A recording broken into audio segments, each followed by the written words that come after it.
So the U.S. is sending another $775 billion in weapons aid to Ukraine in their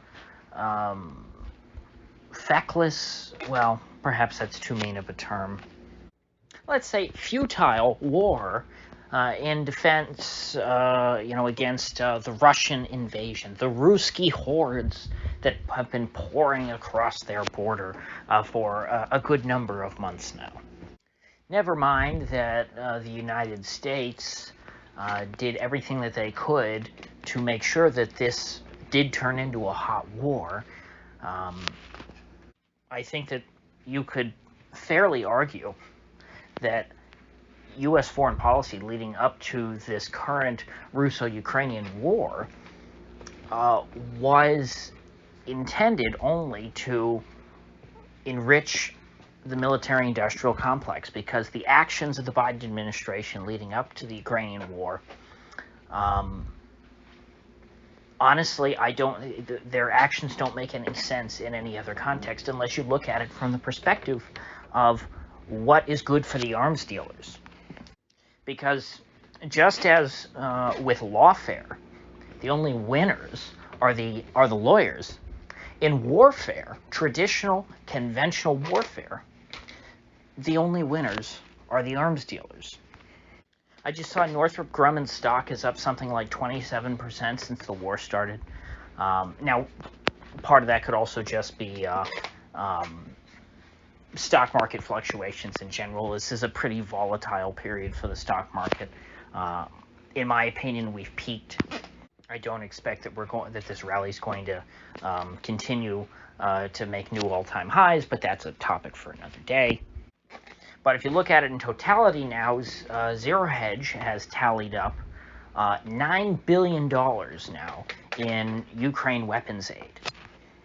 This aid here is what, 3/4 of $1 billion, and this is so late in the war after Ukraine's already lost so much ground. You know, something I hadn't realized that Jacob Dreisen pointed out a while ago, and I heard Alexander Christofori repeat,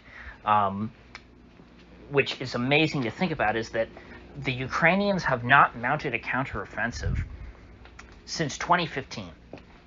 Ukraine has consistently lost ground to Russia since 2015. Now, there was an armistice, well, not really an armistice, but a stalemate for many, many years until January of 2022, in which Russia broke that stalemate, purely out of will. I mean, they could have broken it before. It's not that, it was just the overwhelming firepower of the Ukrainian armed forces holding them back. You know, the Ruskies just wanted to sit. They parked after the Minsk Accords, and they were just going to hold their ground. And the Ukrainians, the whole time, were trying to regain ground. And the Russians didn't take a step forward, but they also didn't take a step back. In January this year, the Russians decided, you know what, let's start to advance again. And ever since then, they have, consistently. Slowly, you can say, but surely, they have marched forward, deeper and deeper, into, what was Ukrainian territory. And so we've thrown $9 billion into this money pit. And the best that you could argue is that this aid has slowed the advance of Russia, but it certainly has not pushed back on the Russians at all.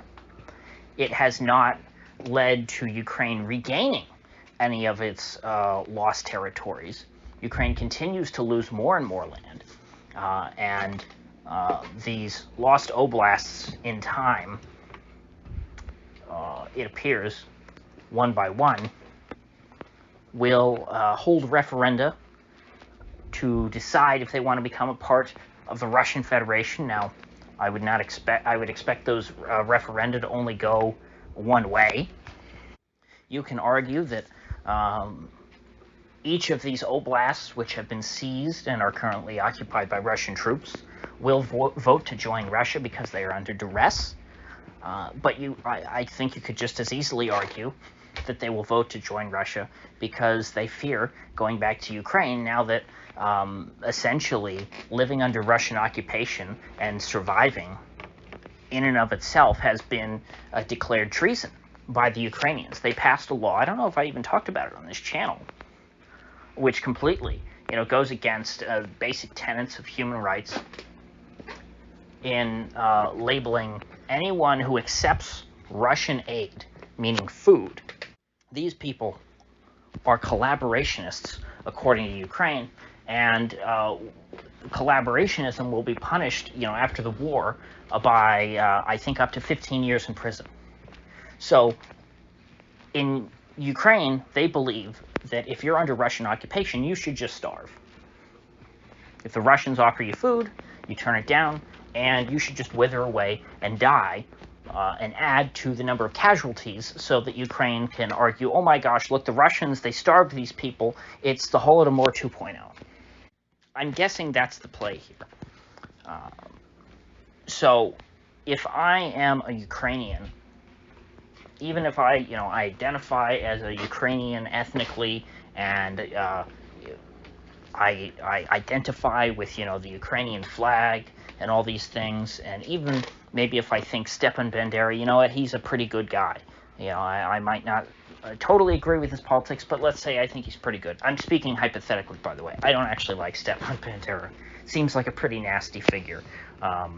But I'm trying to give you an example of someone who might be behind Russian lines. And before all this was passed, they, under Russian occupation, having their economy shut down and whatnot, things disrupted, probably didn't have much work to do, didn't have money coming in, no food in the stores, they went to the Russian food line and accepted some aid from the Russian occupying troops. That person, who might be a very patriotic Ukrainian, who might even like, some of the, more far-right folks in Ukrainian politics, who might not like the Russians at all, simply by accepting that food, they now are facing up to 15 years in Ukrainian prison once the war concludes. If I'm that person, even if I prefer, under, sort of normal circumstances, the Kiev government over the Moscow government, I'm probably going to vote to join Moscow because I would be scared to death of going to prison for 15 years. This isn't hard to figure out. The Ukrainians, to me, do not seem like they're going to treat these people very well if they reclaim any of these lost territories. Look what they're doing in Crimea. They're not saying whether they're bombing or they're sabotaging. It looks like sabotage, but they are causing explosions, we'll say, in Crimea. Now, these do appear to be military targets, yes, but as I pointed out before, the Ukrainian government was tweeting out videos of people on the beach in Crimea, just ordinary civilians going about their day, running and screaming in terror because there were explosions going on. And the Ukrainian government thought this was funny. And they said, vacation's over, time to get off the beach. No more swimming. No fun allowed. Ukraine is here to save you. You think someone in Crimea who decided to just, go to the beach on a Saturday, and,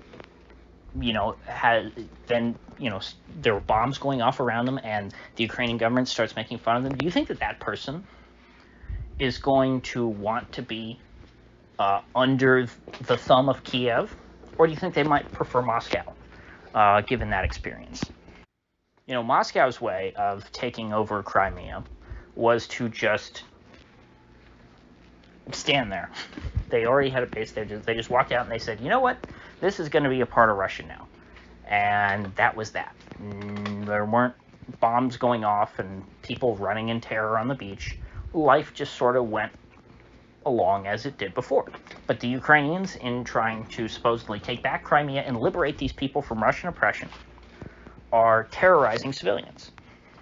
And of course, they're able to do this because these munitions are being funneled to them courtesy of the American taxpayer to the tune of $9 billion. I guess it doesn't amount to the, what was it, multiple trillions that were spent in Afghanistan on that joke of a puppet regime.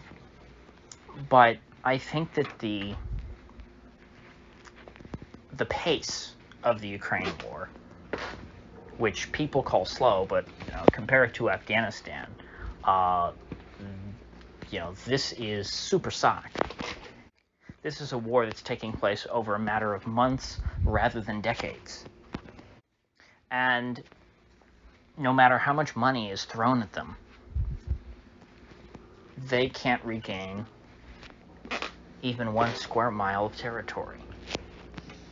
So this isn't a money problem. This is just simply a bad investment. And the American taxpayer will continue to incur losses until our betters in Congress and in the executive branch decide to cut their losses, or until Putin just puts us out of our misery by completely decapitating, of course I mean figuratively, not literally, the Kiev government. So by decapitate, I mean cut off the head of the snake, again figuratively. Render it inoperable to where the leadership structure completely breaks down and it is no longer able to govern what territory it has left. I don't think that Moscow wants to do this, though, because I don't think that they want to inherit all of Western Ukraine. I think that there are only certain parts of Ukraine that Moscow is interested in governing at this point, and they want to push the Kiev regime out of those territories and then leave the Western Ukraine as sort of a holding chamber for all of these undesirable elements of Ukrainian society that the Ruskies don't want to deal with, so that they will become the West's problem. And they will. The rump state of Ukraine will have a budget funded 100% by Western governments, just like the Kabul government in Afghanistan that was led by first Hamid Karzai and then, what was his name? Ashraf Ghani, the guy who left Afghanistan, as the Taliban were, breaking down the gates of the city. He left on a plane with pallets of cash. I think he went to Uzbekistan or Tajikistan, one of the two. I think it was Uzbekistan. But hey, that grift went on for, decades? It was 20 years or so. The same is going to happen with this Western Ukraine regime. And who knows if they'll even hang on to Kiev. I don't know. We're not there yet. We'll just have to see where the Ruskies decide to draw their line. Honestly, if they're going up to the river, Kiev is right on the Dnieper River, I would think if it's right there, they'll just go ahead and snatch it. Kind of like how Turkey, hung on to Constantinople when the rest of Greece split off. Turkey crossed the Bosporus, just with that little chunk of Europe that they hung on to that is still a part of their empire to this day, in order to, maintain control of that essentially Greek city. So the Ruskies, I think, will, in time, I think it'll be a no-brainer for them. It's not so much I think that they need Kiev or want Kiev, it's that it'll be right there, and that it will just be one last push for them. The Kiev regime, I think, feels more at home in Lviv, Lvov, Lemberg, whatever you want to call it, than they do in Kiev anyway. From what I understand from people who have been to Kiev historically, and by that I mean before 2014, it was a Russian-speaking city that was the lingua franca, Whereas Lviv, I mean, is a much more purely Ukrainian city. It's much more fitting to be the capital of an independent Ukraine. Kiev, if you want it to be an ethnically pure state, Kiev just doesn't make as much sense, especially since Kiev is the historical birthplace of the Russian people. Obviously, Ukrainians have a lot of history there too, but when I'm trying to balance the interests here, the interests and the means. Obviously, Russia has a surplus of means when compared to Ukraine, meaning they have more military might. But do they have the will? At times, if you have a lot of might, but you lack the will, people with very little might and a very strong will can overpower you in that situation. The Ruskies have some will, I think, to control Kiev. They have overwhelming might, and the Ukrainians, I think, have a lot of will to control Kiev, just like they do the whole country. But at the end of the day, I think that if the Ruskies are at the gate, they will not hold on forever. And I don't think that the Ruskies, just like with Odessa, will take Kiev if it means destroying it. I don't think they want these cities that badly. But we shall see. The way things are going, I think that the Russians are in a position to go after their reach goals. When this war started, their bottom line was they wanted Donbass. They've got Donbass. If the Ukrainians could just end this war by renouncing all claim to Donbass, that would be a dream. It's not going to happen at this point. The Ruskies have the upper hand. They're going to take all of the southern coast. That, to me, is a given at this point. They're not going to stop until they have that. If the Ukrainians wanted to end the war, which they don't, they would have to, at this point, I think, give up all of their Black Sea coast, including Odessa, and just sign it away. In that case, the Russians might, be fine letting them hang on to Kharkov and Kiev. But at this point, I see Odessa and Kharkov falling almost certainly to the Ruskies. And the question now is, will they go so far as Kiev? Because if they don't, Kharkov could be, a perfectly sufficient capital for like a Russian-Ukraine state. Although it looks like Russia is just going the route of directly annexing these oblasts. We keep hearing about a potential Kherson, I'm not sure exactly how they say it, referendum. We also keep hearing about a Ukrainian offensive to retake Kherson that never seems to materialize. So, anyway, with that said, I will see you folks back here tomorrow.